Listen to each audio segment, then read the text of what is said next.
Premier Chess Academy. My name is Jeet Singh, and today we have game number 11 of World Championship. This is second shortest game in 2024 World Championship, because first shortest game was game number 2 in 23 move, and this is 29 move, and Ding did the big blunder and Gukesh won. So come back to the game quickly, and we have very good game. So now we are in the game. This is game number 11. This is second shortest game in 2024 World Championship. First shorter game was game number 2, and that game was draw. And in this game, Gukesh is white and Ding was black. Gukesh played knight f3 and Ding played d5. Now Gukesh played c4. This is called reti opening. And in the higher level, sometimes grandmasters are playing like some unknown move and they are changing the move order. Because if you play properly, every move like a same according opening, so your opponent also know that what we have to play. But if you are changing some move order, like let's say example, there are some of the move like pawn d3 and pawn c4. But first we are playing pawn c4 and then pawn d3. Okay, so this is called change the move order. So when we are changing the move order and when we are playing unknown move except opening, so your opponent can take time, and this is a planning. But because once your opponent will take time, in the end of the game, in the middle of the game, he will have less time and he can come to under pressure of the time. And same thing happened in this game. Okay, so quickly. So Ding played d4, and after that, Gukesh played b4. Then Ding played c5, and now he played e3. Just think about Gukesh give the pawn sacrifice. What happened if he'll capture the pawn? You can pause the video and then think. Okay, so if you are thinking, if you'll capture, yeah, exactly, we can capture the pawn this. So right now it's not a hanging if black will capture the b4. But black can take this pawn, then we cannot take by d2, otherwise queen will capture the queen and castling it destroy. So white will capture by f2. Now if black will take, so white can play d4 and this center is strong. So basically this capture the pawn, it's not a good. So that's why Ding continue by knight f6. Then a3, bishop g4. And just imagine that when Gukesh gave the pawn sacrifice, Ding took around 40 minutes in this move to play the knight f6. So this is called out of preparation, because once your opponent is playing an unknown move, so you will be totally out of preparation. So you need to take time, and obviously after that, your time will be consumed. So in the middle of the game, you will have less time. So in this move, Ding took around 40 minutes. After that, he played knight f6, and then Gukesh played a3. After that, again, Ding took 20 minutes around, and then he played bishop g4. Then some move happened like in fast. Gukesh captured the pawn, Ding also captured. Now h3, bishop captured f3, queen captured f3, queen c7. Now here d3, purpose is, and in this opening, white has good planning. In the middle of the game, he has good plans, because we will see that. Point is, first of all, white has this queen side pawn majority. Also, white pieces will be much active compared to black pieces. We will see that. That's why black need to think more to make some plan and to create some plan. So black played a5. Now obviously white cannot capture, otherwise rook has open file and black pieces will be active. So Gukesh just played b5. Now knight d7 and bd7 and then g3. In this move, Gukesh also took around 1 hour. But it's not about like he was thinking to. Sometimes what happens, sometimes if grandmasters are thinking, so they are not thinking only like a 1 or 2 move, they are thinking for like 8 to 10 moves also, or they are thinking more than. So that's why Gukesh took around 1 hour, and then he played g3. So after that, Ding played knight c5. So in the future, knight can attack to this, because this knight maneuvering can, and this knight also can attack to this. Okay, so Gukesh continued bishop g2. Then Ding played knight d7. Same thing, knight can come to e5 and knight can attack to this. Also, queen has to move. But Gukesh continue, castle, then knight e5, then queen f4. This knight has been pinned. If knight will move, so this queen is hanging now. So Ding played first rook to d8, now rook to d1. Purpose is, if queen will move, obviously right now, like rook to d7, so in the future queen can move and this pawn is under attack. So Gukesh played first rook to d1, now pawn to g6, now pawn to a4, Gukesh played.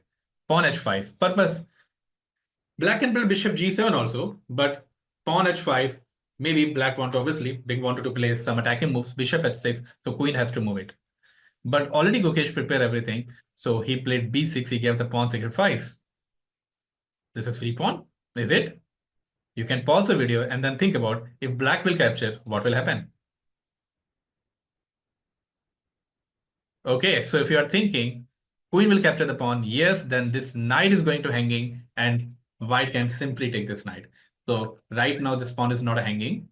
So queen played to d6. After that, Gukesh played bishop a3. Ding continues plan, bishop h6. So now first Gukesh capture this knight and black cannot capture this queen. Otherwise, simple, this is piece down. Just think about again.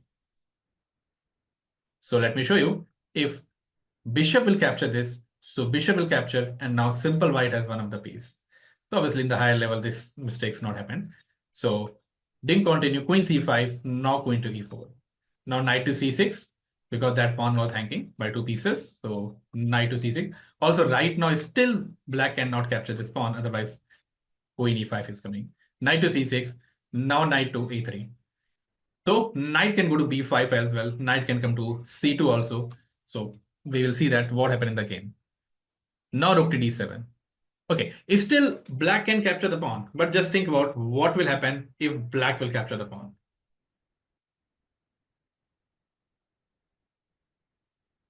So let me show you. If black will capture the pawn, so right now knight is not hanging, but black is giving the open file to this rook, rook a1 to b1, and this pawn will be under attack. After that, if queen will move to c7, so this is very complicated for black because rook can come to b5, other rook can come to b1, and it's a who pressure on this pawn. So that's why first didn't capture. He just played rook to d7. He saved our pawn, and still Gukesh gave the pawn this sacrifice, and now didn't capture. But this is a mistake. According Indian, it will not show the mistake, but practically this is a mistake because in this, till this move, around Ding had I think half an hour, maybe some more. But that's less time because if we want to planning, right now black didn't castle, and if we have to planning, so we should not go to complicated situation.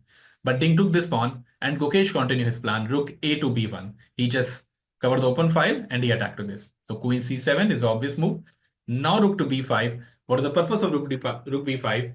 Because Gukesh is coming rook d to b1. Also like knight is coming in a very good squares. Okay, so we will see that how Gukesh planned. First Ding castle. Now knight to a1. What is the purpose? This is very good maneuvering. Obviously, Indian is not showing this is accurate move, but practically in this move, both player had around 20 minutes. So Gukesh played knight to a1. Purpose is knight to b3, knight to c5, rook to b1. This is a planning in the this pawn because right now Gukesh one pawn gave one pawn sacrifice and he was planning to cap attacking to the rook as well and attacking to the pawn as well. So that's why like whenever we are taking the pawn free pawns, so we have to be make sure if you prepare that opening or if you prepare that line, then we can talk. But if you didn't prepare that line, so that can be very complicated. And same thing happened. Ding continue, rook to b8. Now Gukesh continue knight to b3 because already he had planned knight to c5 and rook to b1 and simple. Either he has to give the pawn or either he has to give more advantage. Ding played e6 and Gukesh continued knight c5. Now he played rook to e7 because this is obvious move. Otherwise, this pawn is going to hanging. After that, like queen and Gukesh had queen and bishop battery as well. This knight is going to hanging. So rook e7, then rook to b1. And now Ding did the big blunder. Just think about what he did. He played queen c8 and pause the video and find the best move. Why this is a blunder, just think about. Yes, if you are thinking queen to c6, this is simple free piece. Ding didn't see that because he had less than 10 minutes and he didn't see this is simple pinning and this is you can say like intermediate moves, but Ding missed that because he had very less time. And whenever we have less time, obviously there are some of the moves we can miss that. And when Ding played this move, he realized that this is a mistake, but already he played the move and queen c6 because if pawn will capture, so rook will capture the rook and that's a pin and simple piece down. Or if queen will capture, then also bishop can capture and still pawn can capture, so rook will capture the rook. So Ding resigned the game in this move. So just imagine that in the higher level also, these type of mistake can be happen if we have less time. So I hope you like the video. So do subscribe. Don't forget to subscribe because in the future, you will never miss any of the video. I hope you enjoy the video and do like, and also just comment us because now Gukesh is in the form.